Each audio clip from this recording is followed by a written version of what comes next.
Hello students, today we will discuss cyclotron. Cyclotron is one of the device which accelerates the particles, charged particles. Charged particles को अगर हमें accelerate करना हो तो हम cyclotron को यूज करते हैं। एक और हमारे पास डिवाइस होता है जिसको वेन डी ग्राफ जनरेटर बोलते हैं। तो वेन डी ग्राफ जनरेटर के ऊपर वर्क करना थोड़ा सा it is bit difficult, but if we consider the cyclotron that takes small space in comparison to Venn digraph generator, so it is bit easy to use cyclotron. What is cyclotron?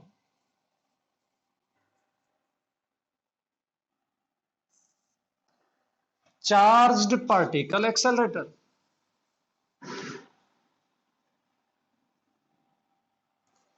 Accelerator. Cyclotron क्या है आपके पास? Cyclotron is a charged particle accelerator. तो पहली limitation तो इसकी यही हो गई। क्या लिमिटेशन हो गई इसकी? इसकी लिमिटेशन हो गई भाई ये केवल चार्ज्ड पार्टिकल को एक्सेलरेट कर सकता है। It can not accelerate particle like neutron, क्योंकि न्यूट्रॉन आपका अनचार्ज पार्टिकल है, इसलिए वो उसको एक्सेलरेट नहीं कर पाएगा। कौन से प्रिंसिपल के ऊपर बेस्ड है? प्रिंसिपल कौन से के ऊपर बेस्ड है? It is based on the principal that it is based on the principle that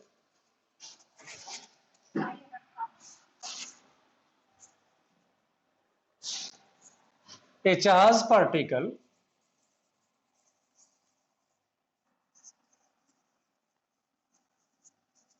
can be sufficiently accelerated by putting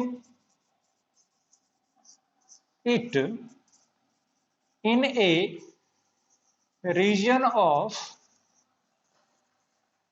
uniform magnetic field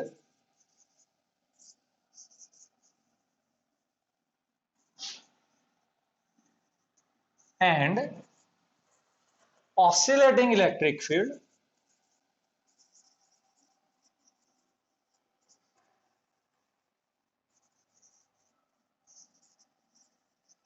perpendicular to each other।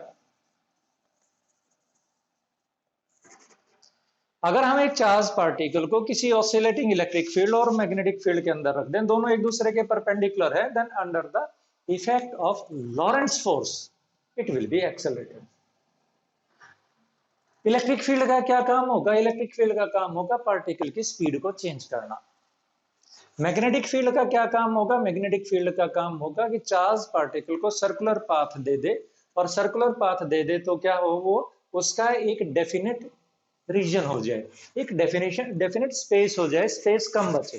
तो ये कैसे काम करेगा? हाउ इट विल वर्क, क्या construction है इसकी? Construction discuss करके चलते हैं।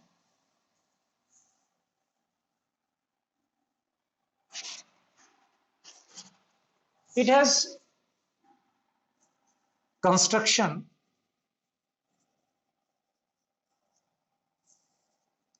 it has two hollow metallic Ds.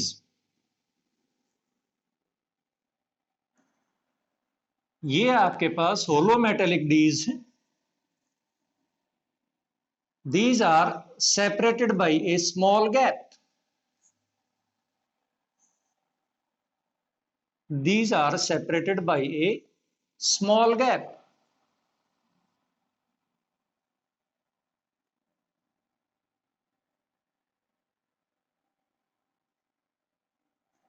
An oscillating electric field of the order of 10 raised to the power 4 volt, 10 raised to the power 7 hertz. This potential difference is applied to these Ds and it is put The plane of these D's is perpendicular to the direction of magnetic field. The magnetic field is uniform of the order of Tesla, 1 Tesla.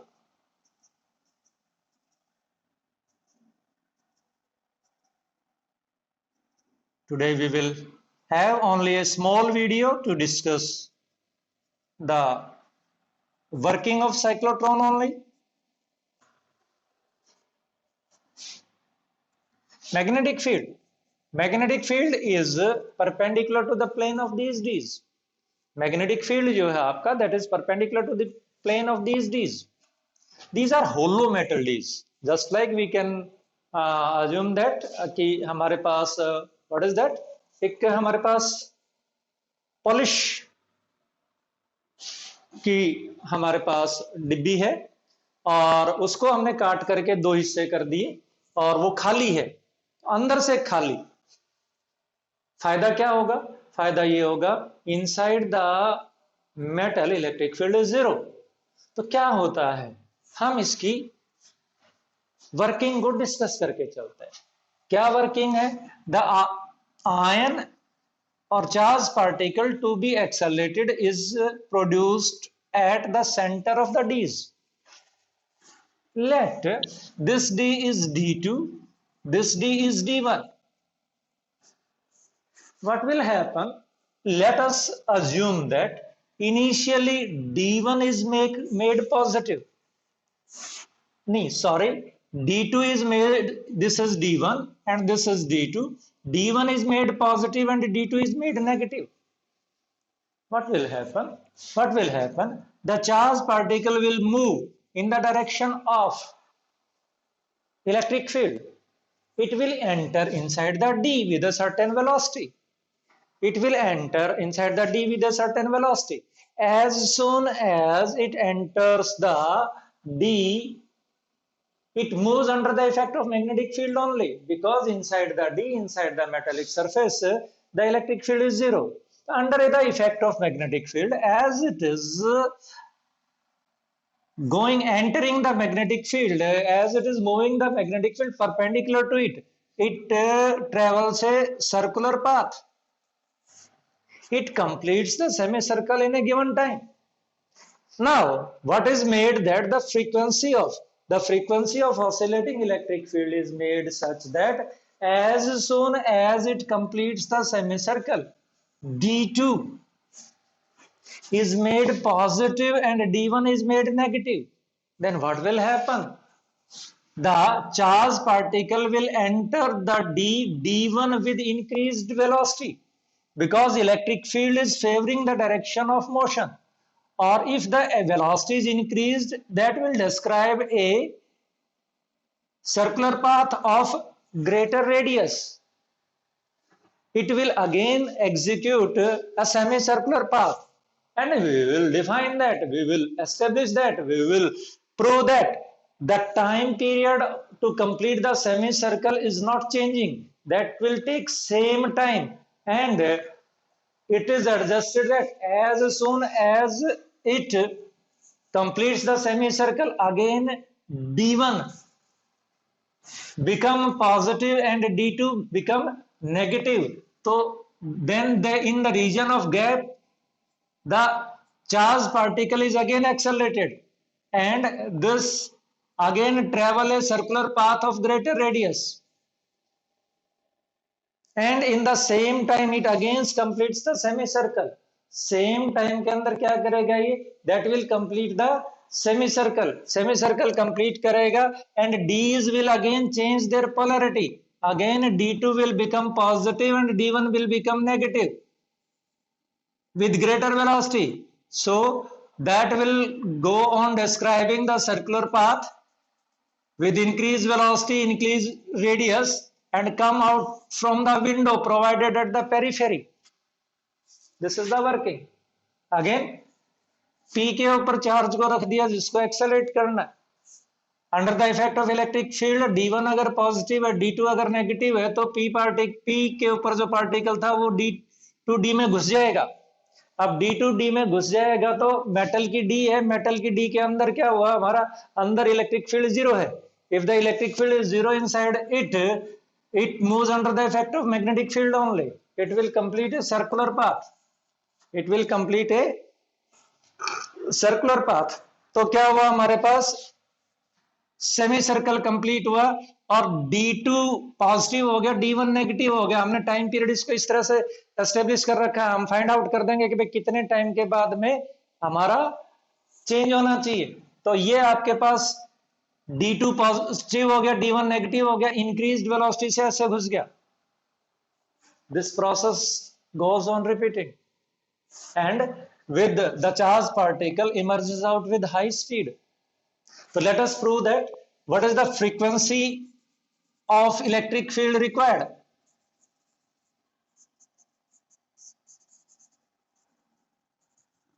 mv square by r is equal to bqv. v से v cancel हो गया, v is equal to bqr by m. पूरे circle का time कितना हुआ, t is equal to 2 pi r divided by v. Solution 2 pi m by bq. For semicircle, pi m by bq. Frequency कितनी हुई, frequency हुई हमारे पास 1 by t, that is equal to bq upon 2 pi m. इसी को हम resonance condition बोलते हैं. क्या बोलते हैं, रेजोनेंस. रेजोनेंस क्या है, रेजोनेंस है आपके पास कि भाई frequency of electric field is equal to bq upon 2 pi m. तो रेजोनेंस में क्या हुआ हमारे पास, रेजोनेंस में दो चीजें एक दूसरे को मैच करती हैं, दोनों की फ्रीक्वेंसी सेम होती है. तो आपके पास अगर रेजोनेंस है तो यहां पर जैसे ही पार्टिकल पहुंचेगा, सेमी सर्कल कंप्लीट करके पहुंचेगा, it will change it's polarity. Polarity change करेगा, एक्सेलरेशन हो जाएगा. अगर पोलैरिटी चेंज नहीं करेगा तो उल्टा डिसेलरेशन हो जाएगा. तो ये हमारे पास इस तरह से काम करता है. अब how much kinetic energy it will acquire. Kinetic energy is equal to what, half mv square, that is half mv किसके बराबर, b square q square r square divided by m square. ये रहा हमारे पास v. तो ये आ गया हमारे पास half b square q square r naught square divided by m.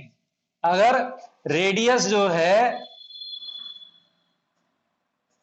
Of d जो है हमारा r नॉट है, तो ये आ गया. This is the kinetic energy, right. Now how many revolutions,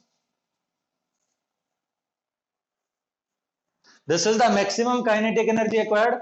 How many revolutions?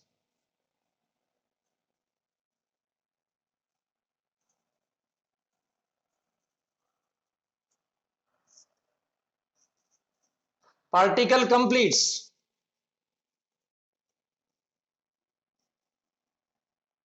before coming out from these.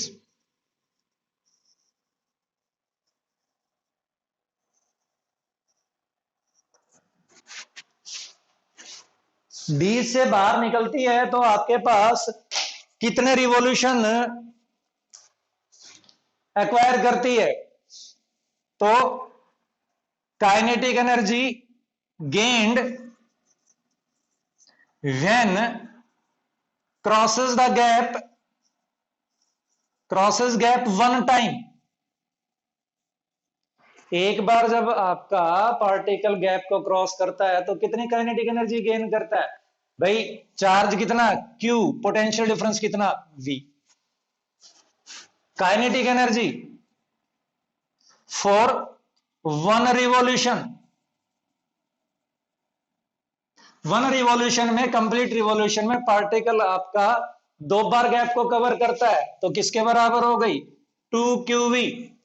Total kinetic energy उसको कितनी कवर करनी है ये?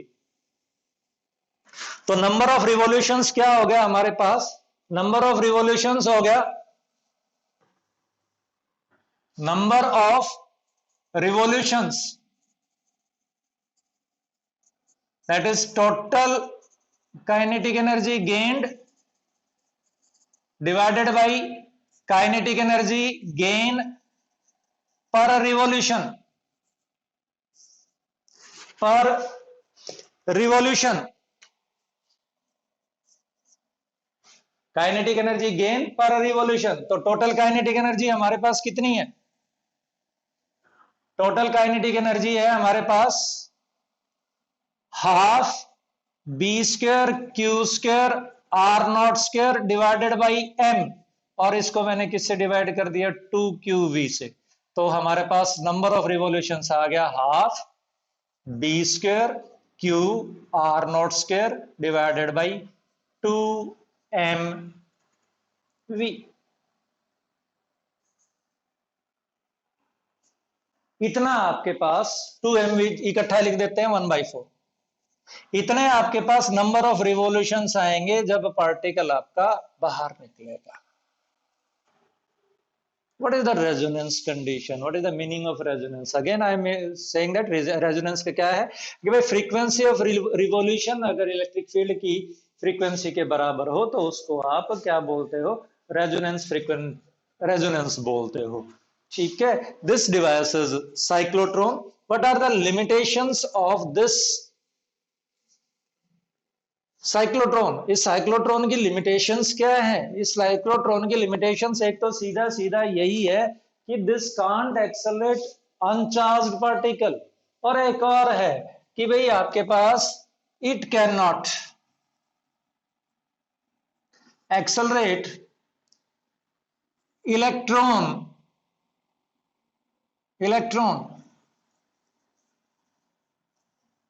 किसको एक्सेलरेट नहीं कर सकता? इलेक्ट्रॉन को एक्सेलरेट नहीं करता, because it is too light.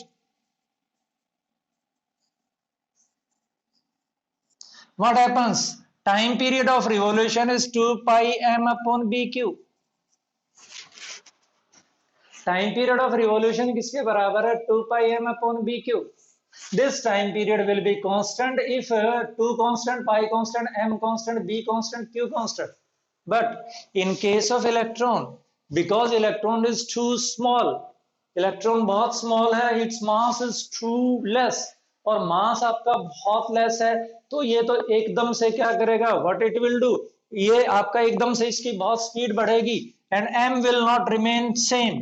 m is equal to m naught divided by 1 minus v square by c square, यानी m कांस्टेंट नहीं रह पाता है इसका, क्योंकि एकदम से ये क्या करता है? स्पीड चेंज करता है, और resonance condition does not occurs. Resonance condition occur नहीं होती, तो इसलिए आपके पास क्या हुआ? ये इसको एक्सेलरेट नहीं कर पाएगा। होना क्या चाहिए? आपके पास ये गैप है, यहां पर प्लस है, यहां पर माइनस है, तो यहां पर आपके पास एक्सेलरेट होगा। सेमी सर्कल काटा, यहां पर प्लस है, यहां पर माइनस है, तो यहां पर एक्सेलरेट होगा। पर बाय द वे यहीं पर अगर प्लस रह जाए, यहां माइनस रह जाए, तो बजाय ये एक्सेलरेट होने करके डिसेलरेट हो जाएगा। तो ये यहां से यहां तक का टाइम और यहां से यहां तक का टाइम क्योंकि बराबर नहीं हो पाता है स्पीड की वजह से, देयरफॉर द इलेक्ट्रॉन्स, जो आपका इलेक्ट्रिक फील्ड है जिसकी कांस्टेंट फ्रीक्वेंसी है, वो हमारे लिए बनाना मुश्किल हो जाएगा वेरिएबल फ्रीक्वेंसी का। अगर हम आजकल डिजाइन हो गए कि भाई आपका क्या है, आपका इस तरह के साइक्लोट्रॉन भी डिजाइन हो गए हैं जिसमें वेरिएबल फ्रीक्वेंसी यूजफुल है, तो उनको बोलते हैं हम सिंक्रोसाइक्लोट्रॉन।